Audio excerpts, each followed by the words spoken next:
ఓం శాంతి. సూరజ్భాయిజీ చెప్పిన మురళీ చింతన నవంబర్ 1. ఓం శాంతి. అవ్యక్త మురళి ఉన్నది. భగవంతుని యొక్క మహావాక్యాన్ని మురళి అని అంటారు. బాబా వేరే వారి శరీరంలో పరకాయ ప్రవేశం చేసి చెప్పిన మహావాక్యాన్ని అవ్యక్త మురళి అంటారు. ఈరోజు బాబా పిల్లల యొక్క అదృష్టం యొక్క చిత్రాన్ని చూస్తున్నారు. ఈ చిత్రాన్ని ఎలా తయారు చేస్తున్నారు అంటే ప్రతి చిత్రంలో చాలా విలువైనది. మరి ఆ విలువకు ఆధారము నయనాలు మరియు చిరునవ్వు. బాబా అంటున్నారు ఆ నయనాలలో ఆత్మీయత, పరోపకారి వృత్తి, కళ్యాణకారి భావన ఉండాలి.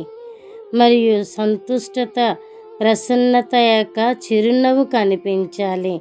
దీని ఆధారంగానే ఏ చిత్రానికైనా చాలా విలువ ఉన్నది.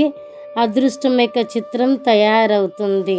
పరోపకారి వృత్తి మరియు కళ్యాణకారి భావన ఉండటం, సంతుష్టత. బాబా అంటున్నారు పిల్లలు, మీరు భాగ్యం యొక్క చిత్రాన్ని తయారు చేసే కలము మీ చేతికే ఇచ్చాను.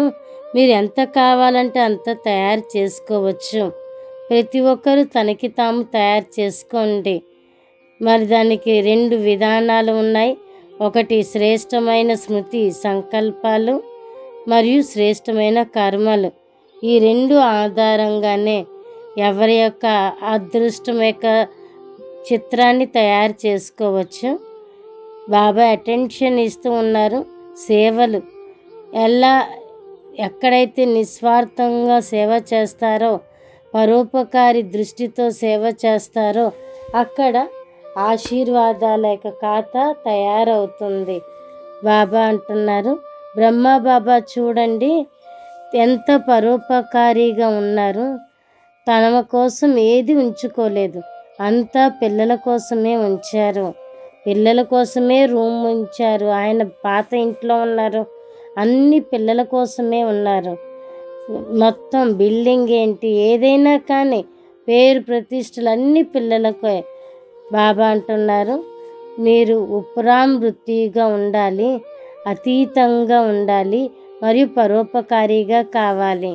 మరి ప్రతి ఒక్కరూ కూడా తమ అదృష్టం యొక్క రేఖను తయారు చేసుకుంటున్నారు. ఇప్పుడు మీరు సంపూర్ణంగా తయారు కావాలి. ఎప్పుడైతే సంపూర్ణంగా అవుతారో అప్పుడే మీరు తిరిగి ఇంటికి వెళ్ళగలుగుతారు.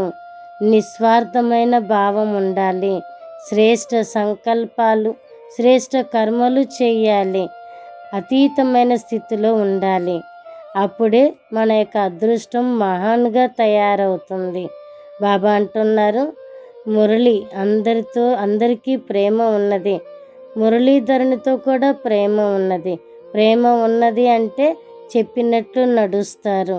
ఏది చెప్తే అది చేస్తారు. మురళీల్లో కూడా బాబా ఏదైతే చెప్పారో దాని అనుసారంగా నడుస్తూ ఉంటారు. ఇదే మురళీధరునితో ప్రేమ ఉన్నది. శివబాబాతో ప్రేమ ఉన్నదానికి గుర్తు. బాబా యొక్క ప్రేమ డైరెక్ట్ వాళ్ళకే లభిస్తుంది. బాబా అంటున్నారు మీరు నా యొక్క కళ్యాణం చేస్తూ ఉన్నారు, నేను మీ అందరి కళ్యాణము చేస్తున్నాను. మురళీధరునితో ప్రేమ ఉండాలి, మురళితో ప్రేమ ఉంటుంది. కానీ ఇప్పుడు పరోపకారిగా కావాలి. దృఢతాపూర్వకంగా మురళిలో బాబా ఏదైతే చెప్తున్నారో అది తప్పకుండా చెయ్యాలి. కల్ప క్రితం బాబా ఏదైతే సలహా ఇచ్చారో దాని అనుసారంగానే నడుస్తూ ఉన్నారు. మొట్టమొదట వాస్తవానికి దృఢత్వం ఉండాలి. శ్రేష్ట కర్మలు చెయ్యాలి, శ్రేష్ట సంకల్పాలు చెయ్యాలి. బాబా అంటున్నారు పిల్లలు మీరు దృఢతాపూర్వకంగా శ్రీమతం అనుసారంగా నడవాలి. బాబా పిల్లలందరికీ కూడా ధన్యవాదాలు చెప్తున్నారు. చాలా మంచి మంచి మాటలతో చెప్తూ ఉన్నారు. బాప్దాదా హోలియెస్ట్, హైయెస్ట్ మరియు హోస్ట్ ఉన్నారు. హోస్ట్ అంటే ఇంటికి యజమాని, అందరికంటే హైయెస్ట్. మరియు మనకి గోల్డెన్ గెస్ట్ కూడా ఉన్నారు. మీరు కూడా గెస్ట్ని పిలుస్తారు కదా, అట్లాగే బాబా కూడా గోల్డెన్ గెస్ట్. ఒక్కసారి ఆలోచించండి, భగవంతుడు అతిథిగా ఎవరింటికైతే వస్తాడో మరి వాళ్ళు ఎంత అదృష్టవంతులు. బాబా మనందరికీ కూడా శుభాకాంక్షలు చెప్తున్నారు. మొట్టమొదట నిమిత్తంగా ఉన్న దాదీలకు, ఎందుకంటే ఇంత పెద్ద యజ్ఞాన్ని నిర్విఘ్నంగా నడిపిస్తూ ఉన్నారు కాబట్టి మొట్టమొదట వాళ్ళకి ధన్యవాదాలు. తర్వాత మధుబన్ నివాసీలు ఎవరైతే అన్నిటినీ సఫలం చేస్తున్నారు, అన్ని సేవలు సఫలం చేస్తున్నారు, వచ్చేటువంటి వారికి సీజన్ అంతా నిర్విఘ్నంగా సఫలీకృతం చేస్తున్నారు.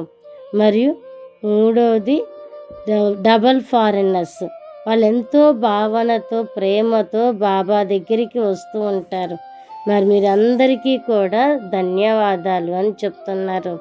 భగవంతుడు అతిథిగా అయ్యి వచ్చారు, గోల్డెన్ గెస్ట్గా ఉన్నారు. మరి మీరందరూ కూడా బాబాను కలవటానికి వచ్చారు కదా.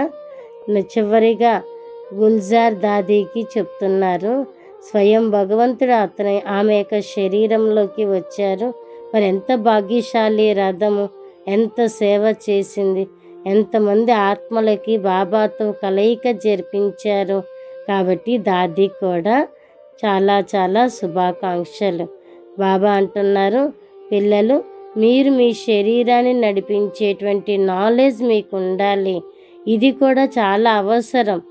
కానీ శరీరాన్ని నడిపించే జ్ఞానం పిల్లలలో లేదు, స్పష్టంగా లేదు. ఈ జ్ఞానం పిల్లలకి చాలా అవసరం. కాన్ఫరెన్స్ సమారోహం జరుగుతూ ఉన్నాయి కదా. బాబా అంటున్నారు, అందరినీ బాగా అలంకరిస్తూ ఉన్నారు, తలపైన కిరీటాన్ని పెట్టారు, దైవీ గుణాల యొక్క అలంకరణ జరుగుతూ ఉన్నది. విశేషంగా కన్యలు కూడా బాబా శుభాకాంక్షలు చెప్తున్నారు తమ జీవితాన్ని బాబాకి సమర్పించినందుకు. మరి మీ అందరికీ బాబా ఎంతో మహిమ చేస్తున్నారు. మీరు చాలా చాలా భాగ్యవంతులు ఉన్నారు. మరి స్వయానికి స్వరాజ్ అధికారులుగా భావించండి. మీరు మనసు బుద్ధికి యజమానులు ఉన్నారు. మీ తోడు సర్వశక్తివంతుడు బాబా ఉన్నారు. బాబా యొక్క హృదయ సింహాసన అధికారులు మీరున్నారు. కాబట్టి కర్మేంద్రియాలకు మీరు యజమానులు. కర్మేంద్రియాలకు యజమానిగా నడిపించండి, అప్పుడు మీరు కిరీటధారిగా అవుతారు. మీరు కర్మేంద్రియ జీతుగా కావాలి. వరదానం ఉన్నది, అతీతంగా మరి ప్రియమైన స్థితిలో ఉండి బాబాను అర్థం చేసుకునేటువంటి రాజయుక్తులుగా కండి. మనం రాజ్యం పడాలి, అందరితో కూడా ఎలా అతీతంగా ఉండాలి, ఎలా ప్రియంగా ఉండాలి, ఈ బ్యాలెన్స్ బాబా మనకి నేర్పిస్తూ ఉన్నారు. మరి చెయ్యాలి కూడా. స్లోగన్ ఉన్నది, ఆశీర్వాదాలు లభిస్తూ ఉంటాయి, ఇదే ఆరోగ్యానికి ఆధారం. కాబట్టి ఈ రోజంతా కూడా ఇదే అభ్యాసం చేద్దాము. బాబాతో ప్రేమ ఉండాలి, మురళితో కూడా ప్రేమ ఉండాలి. సర్వశక్తివంతుడు బాబా నుండి సర్వశక్తుల యొక్క ప్రాప్తి మనకి ఏదైతే లభిస్తుందో ఆ యొక్క స్మృతిలో ఉండాలి. బాబా యొక్క ఛత్ర ఛాయలో మనం ఉండాలి. అచ్చా, ఓం శాంతి.